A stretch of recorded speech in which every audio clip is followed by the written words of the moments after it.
అక్కలకోట స్వామివారు తన భక్తుడిని బాబా గారిని సేవించుకోమన్నారండి. ఆలయాల గురించి తెలుసుకుందాము. అక్కలకోటలో దత్తావతారమైన స్వామి సమర్థ నిర్యాణం చెందనున్నారు. భక్తుడు కేశవ నాయక్ శోకిస్తుంటే స్వామి తమ పాదుకలు అతనికిచ్చి, నా అవతారం షిరిడీలో ఉన్నారు, సేవించుకో అన్నారు. ఆ తర్వాత నాయక్ తన కొడుకును తీసుకొని షిరిడీ బయలుదేరాడు. రైల్లో షిరిడీ వెళ్ళేవారు కలిసి సాయి కేవలం పిచ్చి ఫకీర్ అని చెప్పారు. అయినా షిరిడీ చేరాక నాయకులతో వారు కూడా మసీదు వద్దకొచ్చారు.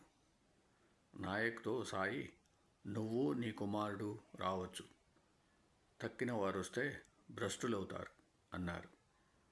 తర్వాత వేప చెట్టు నుండి కొద్ది ఆకులు అందరికీ పంచి రుచి చూడమన్నారు.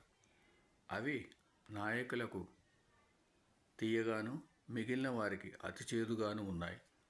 సద్గురు భక్తులకు సంసారం మధురంగాను, విద్యాహంకారులకు చేదుగాను ఉంటుంది.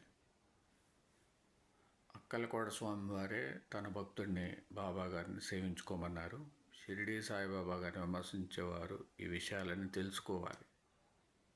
యూట్యూబ్లో ఇష్టం వచ్చినట్టు మాట్లాడటం కాదు. బాబా గారి చరిత్ర చదవండి, మొత్తం ఎక్కిరాల భరద్వాజ మాస్టర్ గారు రాశారు. అట్లాగే సాయి సచరిత్ర చదవండి.